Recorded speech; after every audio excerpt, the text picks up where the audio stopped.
Something to lift you, because at the start of the second half, City looked like they had control. Garnacho changed things. He added some pace in there, didn't he? Yeah, it's a change of dynamics, you know. And I think I've said this many times before, but the options that we've got coming off the bench, even when we've had injuries this year at times in the forward line, and everyone's played out of position. Bruno played out of position today. But as you can see, everyone's putting a shift in, and when you've got players like Garner, young, hungry, full of talent, ready to come on and make a difference, and you know, anything's possible. But yeah, like I said, we're very pleased to manage to come back, win the game, get 3 points, and now it's about recovering and moving on to the next game. And there's no doubting the significance of this result, particularly when you look back to October. You're now 1 point behind City. That doesn't matter for us. We have to look forward. We have to look forward for the next game, because you can be closer, but if you don't keep winning, they will go. So the mentality now is to be celebrating, because it's a big win on the derby. It's a long day today, so we have to celebrate that. But from tomorrow, straight away head on Crystal Palace. It's always tough to play away there. We all know that. So our focus has to be straight on that. It was a nice interchange for that first goal. I think he could do the same for Marcus. Hand that to Bruno. He's player of the match. Well done, gents. Well played. Marcus Rashford in imperious form. They've only lost once in their last 19 in all competitions. Rio, Paul and Jolien with me. Deep breath. Jolien, what was your biggest concern or disappointment from the City point of view? Yeah, the result, obviously. Derby day win. You want to do that for the fans. And it's been a disappointing result, game and week. But for me, personally, it's the detriment it does to potential title race. Bigger picture, and the greatest respect to United and who they are. This is a derby game, but for Man City, it's about winning the title. And obviously, that's detriment to them today.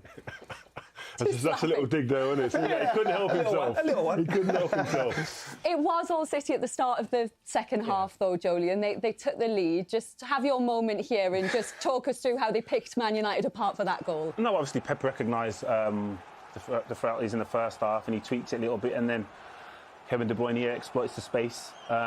And unlike the first half, he played the ball to the back stick, and Jack Grealish, great substitution, obviously came on and scored the goal. But listen, at this stage of the game, City are comfortable, not creating loads of chances, but very comfortable in possession and been able to create the tempo. But yeah, obviously the outcome of the game isn't great. And that was their only shot on target. They didn't have a shot on target in the game against Southampton as well. Yeah, again, that will be worrying. The fact that over 2 games, it's 1 shot on target isn't great viewing for City. And unlike Pep's teams and that we've come to see, but again, there's obviously something going on there. But I'm not too worried. It's 2 games over the course of the season. I'm sure there'll be trophies there at the end. And be honest, at that point, Paul, did you genuinely think Man United had a chance of coming back? I thought if they get 1, there's a good chance of getting 2. It's always likely to happen over the atmosphere. As Jolien said, I thought City were in good control of the game. 20 minutes after half time, you know, you was slightly worried. I thought Marcus looked injured to me. He looked like he was injured or lazy. I'm not sure what it was. But these superstar players, they can produce moments that win games, and you have to keep them on the pitch at all times. And I think a special mention for Garnacho as well. I thought it was a massive influence when he came on. Arguably a bit more of an influence than Anthony was, and you know, he's shown when he's come into the game he can beat a man. He's so quick and create a goal. He looks like he's going to score. He runs through all the time, and he made United look really dangerous. And that equaliser is the controversial goal. Rashford was clearly offside, Rio. Peter Walton, though, saying he left it, didn't touch the ball, wasn't interfering with an opponent. I think I know what you're going to say, but how did you see it? It's a goal. No, I just don't think Marcus doesn't impact any of the defenders' running strides, running patterns, or positions. And I think it's intelligent from him. He's probably had a shout from Bruno, but intelligent from all of them. It's a great pass initially. He is offside for Rashford, but it's a fantastic finish after that. Cool, calm, collected, clinical. But I just don't feel that any of the defenders can really impact this play. Anywhere he's interfering with nobody, isn't he? Yeah. He's not interfering with any of the defenders. He doesn't touch the ball. I think will have a big influence on it. And you have to say at the end of it, good communication from Bruno. He must have been shouting Marcus to leave it. It's a lovely finish. Yeah, Paul recognised straight away that he wasn't interfering, and I was just hoping he dummied the ball in some way, so Bruno could finish it off. But yeah, it's onside. Any defender, though, going to expect that not to be given? That's the rule. That's the part of the rule I don't like. The defender's done well to play offside, and he's interfering in the run and in anticipation of the defender. So I seen it the other day against, I think it was Wolves, Liverpool, in a similar situation. I'm thinking if he's not there, then the defender clears that up. But yeah, again, it's one of them. Marcus actually isn't interfering. He's offside, but he's interfering. Some will say, City fans, it's at Old Trafford, Manchester United, getting the decisions.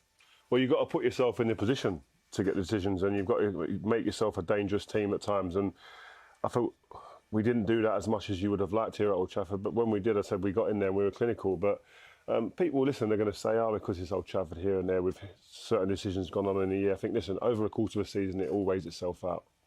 And then just 4 minutes later, you already spoke about Garnacho. Just talk us through how good he was in the build-up to that winner. I think he's been good every time I've seen him this season. I think he's been a real threat. As I said, I thought he probably should have come on before Ante, although Ante, you know, he does have his strengths, don't get me wrong, but this lad is direct.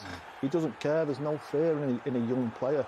He wants to score goals and he wants to make goals, and he's more than capable of doing it. You see against Aki, you fancy him, but it's only his first ball wasn't great. He got away with that one a little bit, and then all he does is he puts it into an area, and thankfully Marcus is there and the 4 Marcus is on. You expect him to score, and he slides it on it. So you know what? Big win. He's a player who is, with his age, he has no fear and he's not affected by reputations. No, so we're like, for instance, I see a lot of wingers face up with someone like Kyle Walker, and because of his reputation and his attributes, pace, strength, etc., probably come back and keep passing it backwards. But him, oh no.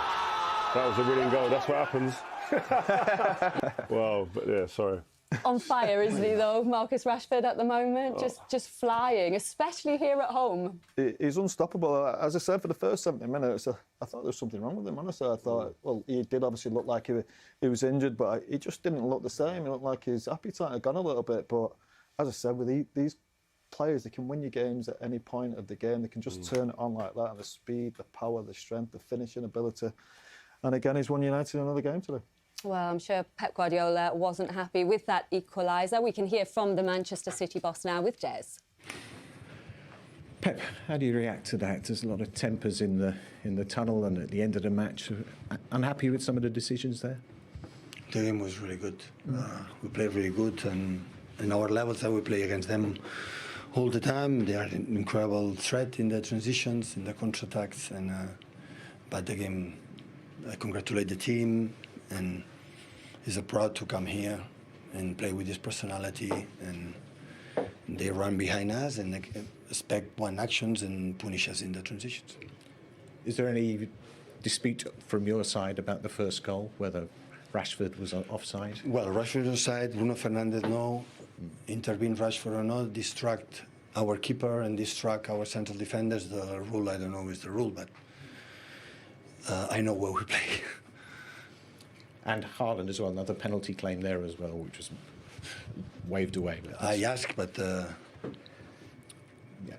no answer. But you seem to have control in the second half, didn't you? And then it just... But in the first, except 5-10 minutes, because our fullbacks were not in the right position, but the second half was really good. And of course, in these stadiums, always you have to do it.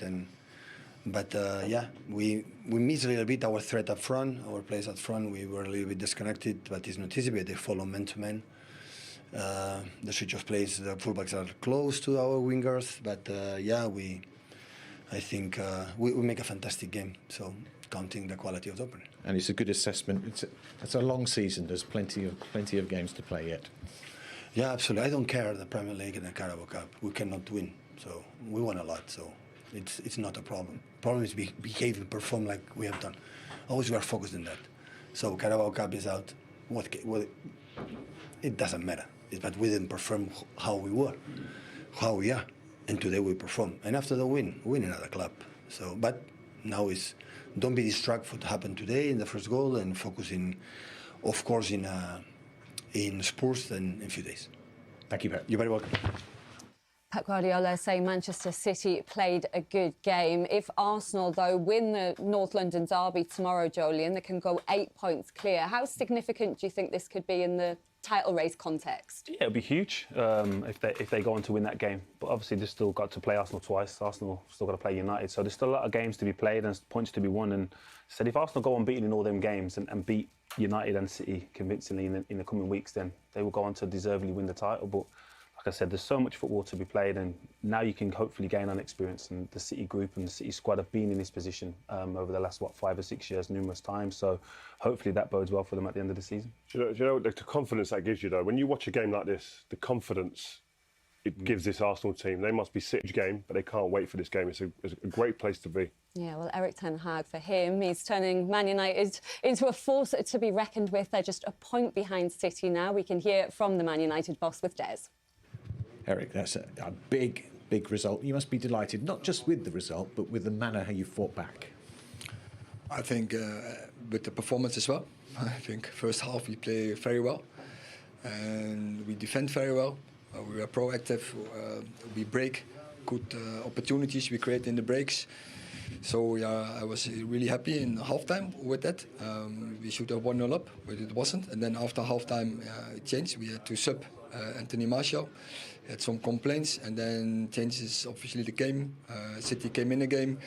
We were not proactive anymore. And just before I want to change, then they score, and you're running after facts. But then what you say, the spirit in the team is so huge. The belief is there that the game is 90 minutes and that they can fight back. They keep believing it and they turn around. And so I'm really happy with that performance of the team. Bit of a dispute about the first goal, whether Marcus was interfering with play as Bruno scored. How did you see it? Yeah, I can see that from the other side as well. But I think when you see the rules, of course it's a confusing moment for the back line of the opponent. But when you follow the rules, he didn't touch the ball, he was not interfering, and then it's a goal because Bruno come from the back. Yeah, but I can see from the other side as well, yeah.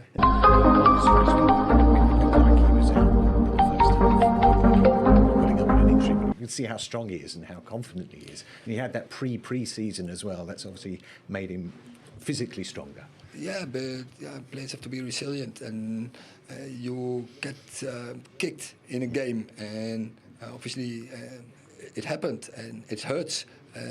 But yeah, you have to keep going. You have to do it to get the right result, to get the right performance, and fight and deal with that painful moment, or even if it keeps painful, you have to contribute. Game will go on, and that's what he did today. And you see, he got rewarded for it, and the team got rewarded for it.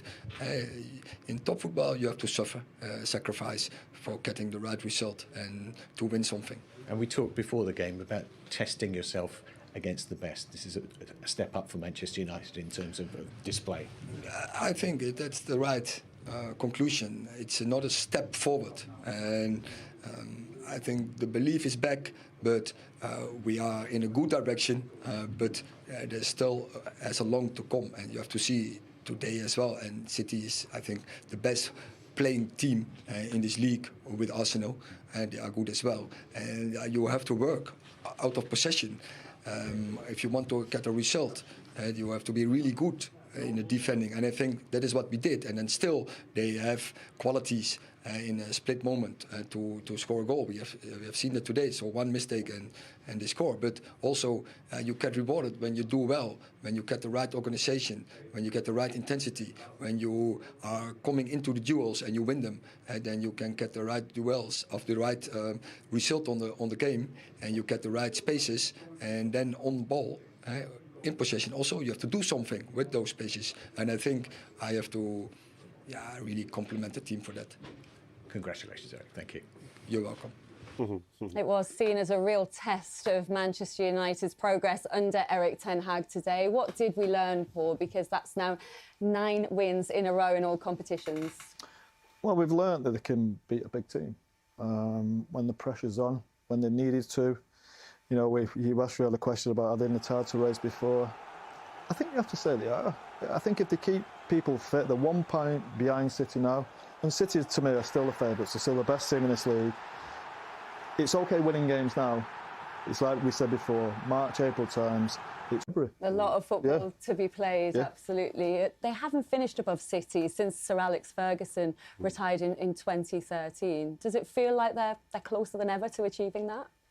Well, they're closing the gap slightly, yeah, but I still think there's a major way to go. I think the gulf between the clubs is still huge. Don't let this result kind of take the way you're looking at things and become unrealistic.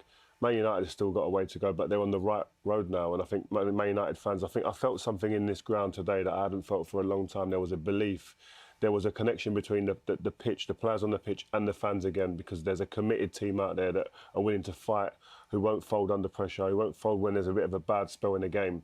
And that can only be good for the future of this team. But the manager, I think he has to have huge compliments right now, because he's building a team that are up for the fight. Casemiro said he's obsessed with winning more than any other manager he's worked with, and he's worked with Ancelotti, Zidane, Benitez. He says he's absolutely obsessed with winning. Well, I think you listen to the points and the key things he talks about there is like commitment. He's really kind of meticulous with his approach to it, and the way you can tell he breaks the games down. He does a lot of work and is diligent behind the scenes, and then carries that out on a training pitch. And you can see that there's patterns of play. Pep said it. What's the difference between this Man United team to the one they played against when they beat him 6-3? He says, I can see patterns of play. That comes from the training ground. So there's work being done, and you're seeing the fruits out here. And they nullified Haaland as well today, Jolien. Are Man City better with Erling Haaland, or just different? Different. I think you can only say different. I think the goals he scored proved that he's effective. They can dominate teams. It was 100 and so days he'd scored a hat-trick in his fixture, so they can't be worse with him in the team. Someone that scores you this amount of goals at this stage of the season doesn't make teams worse. With the argument with Cristiano when he was here, so in regards to a goal scorer that makes a team worse is strange to me. But yeah, this is frustrating. He hasn't scored in a couple of weeks. They haven't created enough chances to win games, and as I said, I'm sure Pep's going to look at that and try to fix it. Mm-hmm. Bruno Fernandes got the man of the match, but should we give a bit of credit to Luke Shaw before we leave as well, Paul? What did you think of him today? Yeah, I thought he was brilliant, especially in key moments in the second half. The last 5 minutes when they're going for it, a really good header at the back post. These two will probably know more than that positioning-wise for me, but yeah, he was really aggressive, really strong. And I think they miss him in that left-back area, but he has come in well and looks really good and assured at the centre-half. I think, looking at United's style and where they're at, I think the manager, he wants to get to a City style of play. At some point, he'll expect his team to be dominant in possession, creating chances all the time.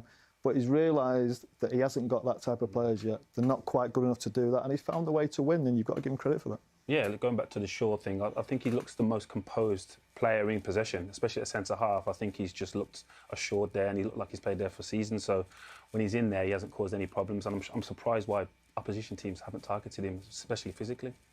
Jolien, don't worry, he'll get over it soon. That's all we've got time for, guys. We've run out of time. Thank you very much for your company today. Manchester is red. We've got another big game next weekend as well. We are at Anfield for Liverpool against Chelsea from 11:30. But right now, there's a lot more to come this afternoon on BT Sports. So let me hand you over to BT Sports Score. Have a